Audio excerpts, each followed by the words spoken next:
Okay, I apologize for the interruption. As a faculty member, my phone often goes off with students calling with questions.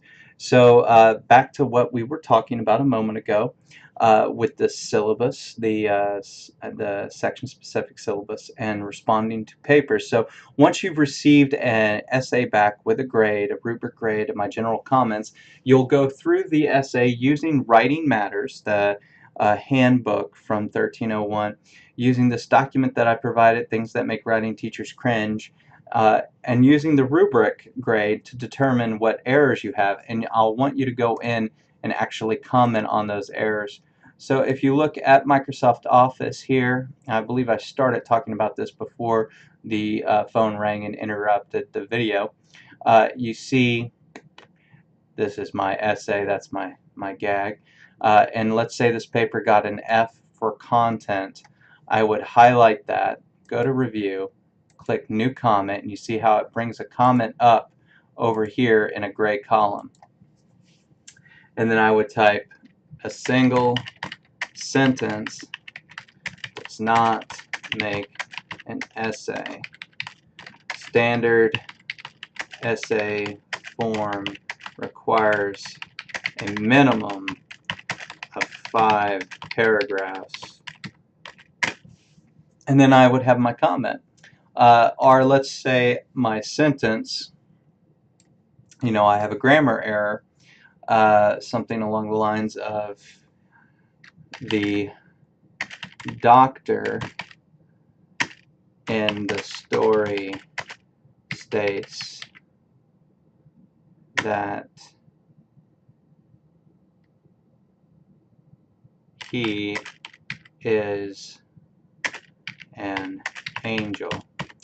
So the sentence, I'm just making it up off the top of my head, is actually an example of a pronoun antecedent error because he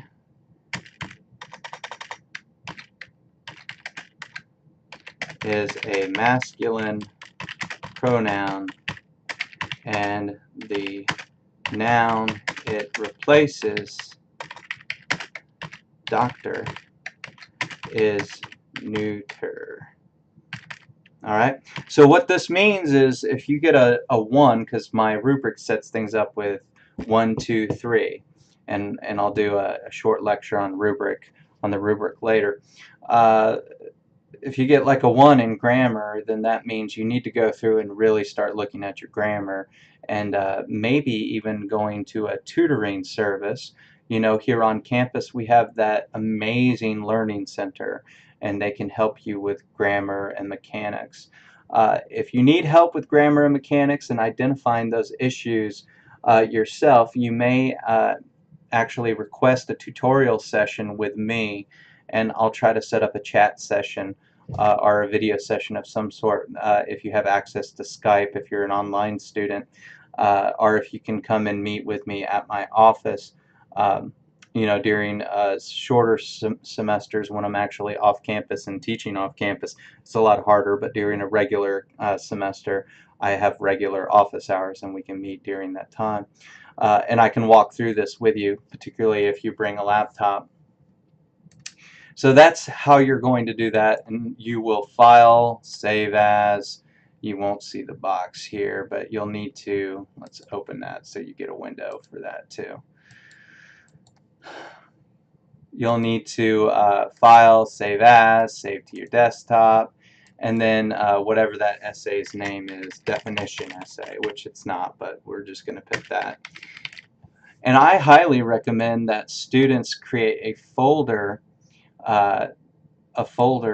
to keep track of these essays, these writings for this class, a folder that's directly related to just what we're doing in this class, nothing else. Okay, so back to the syllabus. That explains that. Okay, now you're not going to receive grades for those feedback comments that you put on your paper until the end of the semester when you turn in this portfolio, which is right here. So the next thing I want to talk about is this annotated works cited document. The annotated works cited document is a single document that you will build throughout the semester. So you'll keep one document and you'll put your first two citations on it. And the first two citations on that document will be based on whatever the research report is. So some semesters I'll assign students to research a particular author. Some semesters I'll have students research a particular literary movement. Some semesters I'll have students research a short story. It just depends on the semester. So I'm not quite sure what your class's research report will be yet. I'm still brainstorming about what I'm interested in this semester and interested in seeing you all explore further. Uh, but whatever that is, you will put a citation or two citations in your first entry and some annotations from some sources. So these are quotes that you would want to put into your paper. And I'll have a tutorial on how to set that up before your first submission of it. Then you'll save that. I'll grade it using the rubric. You'll make your corrections. Then you'll add another citation to it, and you'll do this 4 times until you have a total of 5 citations and annotations underneath each citation. Uh, you'll do that 4 times. You'll submit it 4 times. It's the same document, but you'll resubmit it with corrections and additions, 3 more times after that first time. And you'll get grades for it. And each submission is worth 25 points. And it's going to be one of those things where it's almost all or nothing, sort of, when you submit it. So either you did it correctly or you didn't. And that's really going to dictate the points. Even though I'm going to use a rubric to grade it, there's a good chance you'll lose points if you don't follow instructions and you don't use writing matters. The number one mistake students make is they don't use writing matters. They use citation generators and that sort of thing, and it always messes them up. So that annotated works cited, the AWC, will be used to develop a research report which is worth 200 points. Now that report's going to be longer than 1,200 words. It's probably going to be closer to 2,000 words. Sounds like a lot, but you'll understand why it's not a lot as the semester progresses. And then you'll submit the final portfolio. What you see here is going to be one document where you include all of your major writings. And the only new piece of writing you'll get here is the reflection essay. So you'll get 20 points for submitting each of these with the review comments. If there are only like 2 review comments or there's no review comments, you won't get the points for submitting them. Now, here's the thing with those review comments, though. If you get 100% on one of these papers, you don't have to do that. So you'll just get the 20 extra points if you got 100% on the paper. But you have this additional assignment of a reflection essay, and that's worth 400 points. So this whole thing is worth a quarter of your final grade. Very, very important. And you'll submit that at the end of the semester. And there'll be another video explaining how to set that up. Now, you also have the final exam essay, and that is worth 200 points. That's worth a lot of points as well. Very, very important essay, and that you won't actually receive the prompt for until the day of the exam or the week of the exam, depending on how the class is going. And you'll receive some specific reading assignments, but you won't know what the question for it will be until you have gotten those reading, until we've gotten closer to the exam. So that's going to be one of those things where we actually test your application of the skills developed in the class in a high stress environment, and it's reality, people, because that's what you're going to have to do in almost all academic classes. You'll have exams or term papers, and you'll have lots of pressure to get that done, and sometimes you'll only have a week to do so. So you also see there that there are reading quizzes. These are objective quizzes, just to test to make sure that you've read the content and you understand the content. They're all open book.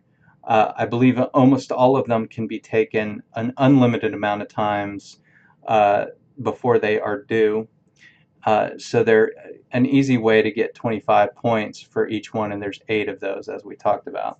And you see here that there's a total of 2,000 points, and the way you determine your grade is you look at maximum possible points at that point in the semester, and then you divide that number by the points you've earned by the maximum number of points available at that semester, and it'll give you your average. Now, I usually enter all grades into D2L pretty regularly, so you can keep track that way as well. But it's not always accurate, and it's always updating. So please don't email me freaking out about averages. You know, just keep working, do the work. The best thing you can do to keep a high grade in here is to focus on the work rather than the grade book. That 5, 10, 15 minutes, 20 minutes, 30 minutes you spend agonizing over 10 points or agonizing over a reading in the textbook, not agreeing with a grade I give you, could be spent doing a reading in the textbook and getting further along and getting a better grade on the next assignment. I am endeavor to always be fair and just with my grades. I spend a lot of time thinking about them. I use a rubric. I really try to keep my guidelines very clear, but I don't want to spend a lot of time debating grades with students. And even it says even in my course syllabus, my general course syllabus, that I will not debate grades. Um, Now, if you do see something that is, it's getting close to grades being due and there's a grade missing, and you see that you've got the documentation that you submitted the assignment and something's not right, give me a heads up and I'll take a look at it. If there's a technical glitch, give me a heads up and I'll look at it. But please do so in a respectful manner. And you have to respect what I find on my end, because I really don't know what technology you're working on at home. So, that I can't really say if something doesn't appear right and you can't access it. I can't really control that. You have to come up with a way to control that. And that's one of the downsides to online classes, is that that side of communication is often where we fall. So that's the section-specific syllabus. It deals with some of those key ideas. I'll be posting a reading calendar too that's specific to your class as we get closer to the semester. So the next thing I want to go over with you is, let's go back to the class here.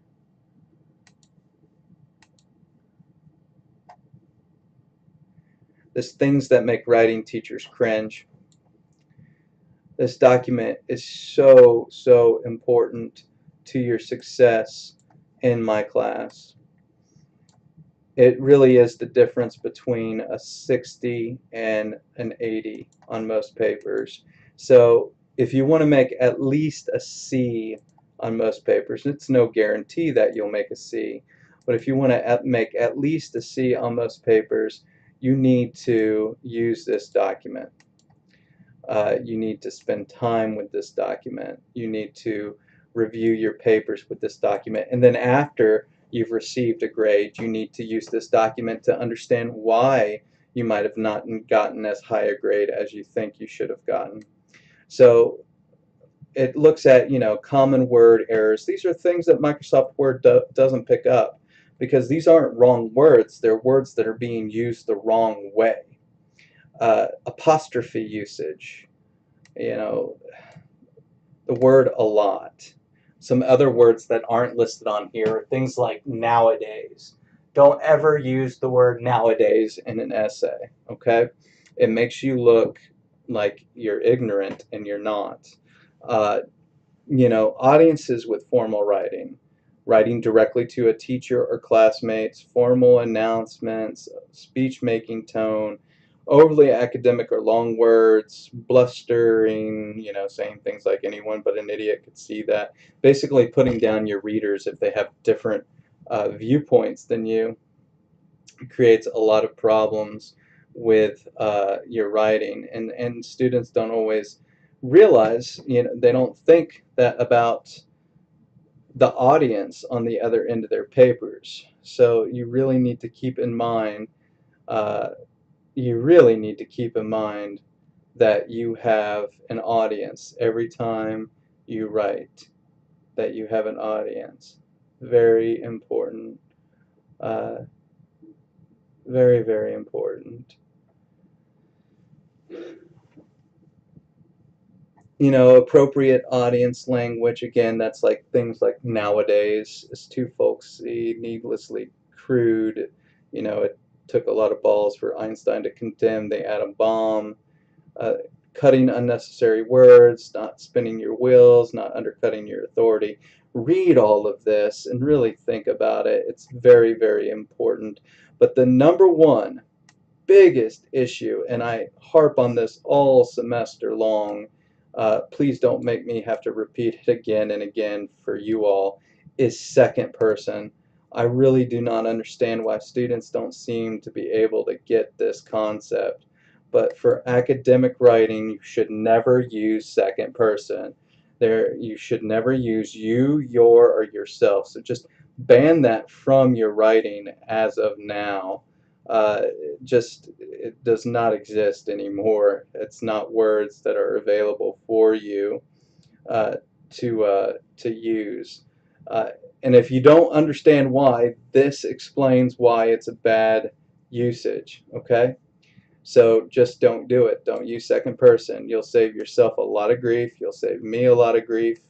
And you'll save your grade, basically, because that's one of the first things I look for is when students use second person, and then that's automatically usually a 10, 20 point deduction, particularly because it's just ignoring the guidelines that I set forward. Okay, so that's the first module that you need to get started on. Those are the key ideas. Uh, I expect that you know what MLA format is.